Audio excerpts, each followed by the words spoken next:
GEC Palanpur government engineering college Palanpur જે છે બેટા, એમાં તમારે એડમિશન લેવું હોય તો તમારે શું કરવું જોઈએ, આજે આપણે એની વાતો કરશું. રાઈટ.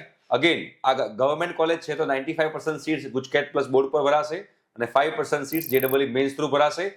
તો અત્યારે આપણે જેડબલઈ મેન્સની વાત કરવાના છીએ કે ઓલ ઇન્ડિયા રેન્ક તમારો શું હોવો જોઈએ, તો તમને જીઈસી પાલનપુર મળી શકે. બીજી વાત કે તમારે બેટા આખી એન્જિનિયરિંગ એડમિશન પ્રોસિજર જે છે ફ્રી ઓફ કોસ્ટ અમારી સાથે શીખવી હોય, સમજવી હોય, બધી ઇન્ફોર્મેશન જોઈતી હોય તો તમે આપણે એક કમેન્ટ એટલે કે અહીંયા આગળ સ્ક્રીન ઉપર એક નંબર આવે છે, એ નંબર પર તમે વોટ્સએપ મેસેજ કરજો, અમારી ટીમ તમને વોટ્સએપ ગ્રુપમાં એડ કરશે.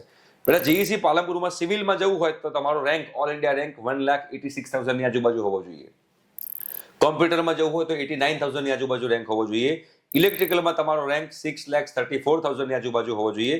મિકેનિકલની અંદર તમારો રેન્ક 13,91,000 એટલે કે 14 લાખની આજુબાજુ હોય તો જીઈસી પાલનપુર મિકેનિકલ મળી જાય છે. અગેન આ ગવર્મેન્ટ એન્જિનિયરિંગ કોલેજ છે બેટા, એટલે આમાં તમારે એડમિશન લેવું હોય જેડબલઈ મેન્સ થ્રુ કે ગુજકેટ પ્લસ બોર્ડ થ્રુ તમારે એક જ ફોર્મ ભરવાનું છે, એસીપીસી. બરોબર. એની બધી જ ઇન્ફોર્મેશન જે છે એ તમને જાગૃત આવાજ યુટ્યુબ ચેનલ પર મળી જશે. Okay, thank you.